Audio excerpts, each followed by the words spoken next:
दोस्तों, आज की कहानी है बहू। मैं आपकी सास हूँ, नौकरानी नहीं। कहानी पसंद आए तो वीडियो को लाइक एवं सब्सक्राइब जरूर करना। माँ, ये देखो गोवा के टिकट। अगले हफ्ते हम सब गोवा जा रहे हैं। सूरज मेरे कमरे में आते ही खुशी से बोला। उसके पीछे पीछे मेरी बहू रीता और पोता मयंक भी मेरे कमरे में आ गए। दादी, पता है वह बहुत बड़ा समंदर है। हमारी टीचर ने बताया था, कितना मज़ा आएगा ना। कहते हुए मयंक ने मुझे खुशी से गले लगा लिया। मेरी बहू ने हंसते हुए कहा, माँ, इस बार मैं आपकी एक नहीं सुनूंगी। आपको भी गोवा में जीन्स पहननी होगी। चल पगली। मैं और जीन्स? दुनिया देखेगी तो हंसेगी मुझ पर। मैंने झूठा गुस्सा दिखाते हुए कहा, माँ, इस बार आपको रीता की बात माननी ही होगी। सूरज ने मेरी गोद में सिर रखकर कहा, अच्छा अच्छा, सोचूंगी। अभी चलो, बस सो जाओ, बहुत रात हो गई है। सबके अपने कमरे में जाने के बाद मैं खुशी के मारे सो ही नहीं पाई। मैंने कभी समंदर नहीं देखा था। अगले हफ्ते समंदर के किनारे बैठी हो आऊंगी। सच सोच सोच कर मन नाच रहा था। फिर यह भी सोचा कि कल सत्संग में जाकर सबको बताऊंगी कि मैं गोवा जा रही हूँ। सुबह रीता मयंक के स्कूल जाने के बाद मुझे सत्संग के लिए छोड़कर ऑफिस चली गई। मुझे अपनी सहेलियों को गोवा जाने की बात बताने की बहुत जल्दी थी। सत्संग का तो बहाना होता है। यहाँ आने वाली सब औरतें आमतौर पर घर की बातचीत करके ही वक्त बिताती हैं। मयंक ने जब से स्कूल जाना शुरू किया है, मैं भी वक्त गुजारने के लिए कभी कभी यहाँ आ जाती हूँ। सत्संग शुरू हो चुका था। मैंने धीरे से अपने पास बैठी शीला से कहा, सुन, अगले हफ्ते सत्संग में नहीं आ पाऊंगी। मैं अपने बेटे बहू के साथ गोवा जा रही हूँ। क्या गोवा? पिछले साल तू शिमला गई थी। इस बार गोवा। तेरे तो मजे हैं, शीला ने कहा। गोवा? अरे वाह। सूरज की माँ, सुना है कि समंदर के किनारे शाम का मजा ही कुछ और होता है। मेरे भाई के बेटे बहू गए थे, उन्होंने बताया। आगे बैठी नीरजा ने अपनी गर्दन पीछे घुमा ली। धीरे धीरे सत्संग छोड़कर मेरे आसपास की औरतों ने एक छोटा सा घेरा बना लिया। मैं गर्व से फूली नहीं समा रही थी। तो इतना लंबा सफ़र कर पाएगी? गोवा बहुत दूर है, पूरे एक दिन का सफ़र है। इस बार शीला के साथ बैठी राज रानी ने कहा, तो बुरा ना मानना, मैंने तेरे से ज़्यादा दुनिया देखी है। तेरे बेटा बहू बहुत सयाने हैं। साथ बैठी दीदी ने कहा, वो मेरी जान पहचान की औरतों में सबसे बड़ी थी, इसलिए सब उन्हें दीदी ही कहते हैं। कोई उनका नाम जानता ही नहीं था। मैंने उनसे कहा, क्यों, क्या हुआ दीदी? आप ऐसा क्यों कह रही हो? तू तो बस बच्चों की तरह घूमना फिरना सुनकर खुश हो जा रही है। जरा सोच, तेरी उम्र में तुझे तीर्थ करवाने की जगह शिमला गोवा क्या घुमा रहे हैं तेरे बेटे बहू? कुछ नहीं, बस उनको एक आया चाहिए अपना बच्चा संभालने के लिए।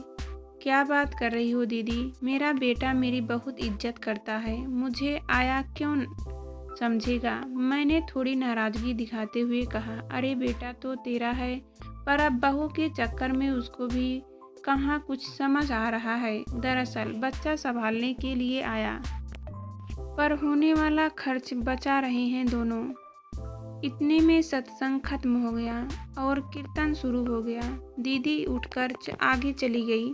उनके जाने के बाद नीरजा बोली, वैसे दीदी गलत नहीं कह रही थी। तूने ही बताया था ना कि शिमला में सूरज और रीता देर तक माल रोड पर घूमते थे और तू और मयंक उनके आने से पहले ही सो जाते थे। तू ही बता, अगर तू नहीं जाएगी तो मयंक को वहाँ कौन संभालेगा? मेरे कुछ कहने से पहले ही शीला ने अपनी बात कह डाली। देख दीदी की बात कड़वी है पर सच है। तो इतने सालों से घर संभाल रही है, पहले सूरज को पाला और अब मयंक की सारी जिम्मेदारी तेरे सिर पर डालकर तेरी बहू काम पर चली जाती है। अरे इस उम्र में बच्चे संभालना आसान नहीं। अब मुझे देख, मैंने तो साफ कह दिया अपनी बहू से कि अपने बच्चे को खुद संभालो। मुझे तो अपने तरीके से जीने दो भाई। तुझे उनकी कोई ज़रूरत नहीं, पर उनको तेरी ज़रूरत है। उनके ऑफिस जाने के बाद तो पूरे घर और बच्चे की रखवाली जो करती है, और नहीं तो क्या। खुद को देख जरा, संगत खत्म होने से पहले ही घर भागना होता है तुझे। मयंक स्कूल से जो आ जाता है, तेरी बहू सुबह की निकली रात को घर आती है। नीरजा बोली, अब और क्या कहूँ, तू ही बता। सारा घर तो तेरी बहू ने अपने हाथों में ले रखा है। मैंने तो अपने बेटे से कह दिया था, तू जाने तेरी बीवी जाने, मुझे हर महीने खर्चा दे बस। पर तू तो सत्संग के दान के पैसे भी बहू से लेकर आती है। मैं उन सब के बीच चुपचाप उनकी बातें सुन रही थी। मेरी ही गलती थी कि मैंने अपने बेटे बहू की तारीफ करते करते अपने घर की सारी बातें उनको बता रखी थी। पर सब बातों का यह अर्थ भी निकल सकता था, कभी सोचा नहीं था। अब भी वक्त है, अपने बारे में सोच जरा। तभी सत्संग खत्म होते ही जय जयकार से हेल गूंज उठा, और मैं बातों बातों में भूल गई कि मैं घर आ गया होगा। जल्दी से घर के लिए ऑटो किया और सारे रास्ते दिमाग में नीरजा और शीला की बातें ही घूमती रही। घर पहुंची तो मयंक बाहर ही बैठा था। क्या हुआ दादी, कहाँ रह गई थी आप? उसने पूछा। पर मैंने कुछ नहीं कहा, बस घर का ताला खोल दिया। शाम को रीता ने आते ही मुझसे पूछा, क्या हुआ माँ, आज आप सत्संग से देर में आई, सब ठीक है ना? ऑटो नहीं मिला था क्या? रीता का इस तरह के सवाल करना मुझे अच्छा नहीं लगा। मन में आया कि कह दूं कि मैं नौकरानी हूँ क्या, जो अपने एक एक पल का हिसाब दूं। पर मैं चुप रही। रीता फिर बोली, क्या बात है? मैं आपकी तबीयत ठीक नहीं क्या, या कोई और बात है? नहीं, बस थोड़ा सिर दर्द है, इससे ज़्यादा मेरा कुछ कहने का मन ही नहीं हुआ। रात को सूरज भी कमरे में आया, पर मैं जानबूझकर आंखें बंद किए रही ताकि उसे लगे कि मैं सो रही हूँ। सारी रात अजीब कसमस मेरी सहेलियाँ जो कह रही थी वह मुझे सच सा लग रहा था। यही तो कह रही थी, अगर मैं मयंक को ध्यान न रखूं तो क्या रीता काम पर जा पाएगी? घर की ओर से बेफिक्री सिर्फ मेरी वजह से ही तो है। सच में रीता ने मुझे घर का चौकीदार बना दिया है।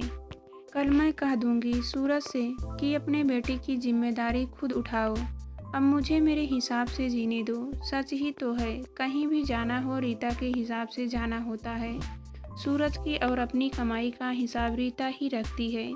सूरज उसी से पैसे लेता है। मुझे भी सत्संग आने जाने का दान के पैसे उससे ही मांगने पड़ते हैं। कल तक मेरी सास ने घर अपने हाथ में लिया हुआ था, आज रीता ने। मैं तो कल भी नौकरानी थी और आज भी। मेरी आंखों के आंसू भी बहने लगे। यही सोच सोच कर मैं रात में न जाने कब सो गई, पता ही नहीं चला। सुबह रसोई में खटर पटर की आवाज़ से नींद खुल गई। घड़ी पर नज़र गई तो 8 बज चुके थे। हाय, इतनी देर तक सोती रही। फिर पलंग से उठी तो ऐसा लगा जैसे सिर पर किसी ने 100 किलोग्राम का भार रख दिया हो। कल रात भर सोचती रही, शायद इसीलिए झूठ का सिर दर्द सच हो गया। मयंक तो स्कूल चला गया होगा। सोचती मैं जल्दी जल्दी बाहर आई तो देखा रीता रसोई में थी। मुझे देखकर बोली, माँ आप जाग गई? आपकी तबीयत कैसी है? आप बैठिए, मैं आपके लिए अदरक वाली चाय बनाकर लाती हूँ। कहकर रीता चाय बनाने लगी। तभी सूरज भी आ गया और बोला, माँ आपका सिर दर्द कैसा है? मैंने कुछ ना कहा तो वह फिर बोला, माँ लगता है तबीयत ज़्यादा खराब है। रीता, आज माँ को डॉक्टर को दिखा आना। आप फिक्र मत करो, मैं दिखा आऊँगी। रीता ने मुझे चाय पकड़ाते हुए कहा। क्यों, तुम्हें आज ऑफिस नहीं जाना? मैंने रीता से पूछा। नहीं माँ, आपकी तबीयत ठीक नहीं, इसलिए मैंने आज छुट्टी ले ली। रीता कहती हुई रसोई में चली गई। हाँ, अगर मैं बीमार हो गई तो घर की रखवाली कौन करेगा? मैंने मन ही मन सोचा। थोड़ी देर बाद हम डॉक्टर के पास थे। रीता पर्ची कटवाने के लिए लाइन में लगी थी और मैं एक और रखी बेंच पर बैठ गई। तभी एक जाना पहचाना चेहरा सामने वाली बेंच पर बैठा नजर आया। क्या यह शिखा है? नहीं नहीं, शिखा तो लखनऊ में रहती है। लग तो यह शिखा ही रही है। यह सोचकर मैं अपनी जगह से उठकर उसके पास चली गई और उससे बोली, शिखा तुम शिखा ही हो ना? पहचानना मुझे? मैं शारदा। अरे शारदा तू? कहते ही वह मेरे गले से लग गई। कितने सालों बाद देखा तुझे, कैसी है तू? और तेरा छोटू सूरज कैसा है? शिखा खुशी से मानो उछल ही पड़ी। सूरज ठीक है, अब तो उसका छोटू भी हो गया। मयंक नाम रखा है उसका। अरे वाह, बड़ा प्यारा नाम है, वह बोली। हाँ वह तो है, मैंने जो रखा है उसका नाम तू सुना है यहाँ कैसे? मैंने उसने पूछा। मैं पिछले साल 2 सालों से यहाँ हूँ और एक वृद्ध आश्रम चला रही हूँ। चला क्या रही हूँ? समझो अपना टाइम पास कर रही हूँ। मतलब? मैंने उत्सुकता से पूछा। तू तो जानती है मैंने शादी नहीं की। सारी उम्र तो अच्छे से गुजर गई, खूब कमाया, पर अब समझ में आया कि जो काए माया वह साथ तो ले जाना नहीं, तो थोड़ी सेवा ही की जाए। बस कुछ सालों में समाज सेवा कर रही हूँ।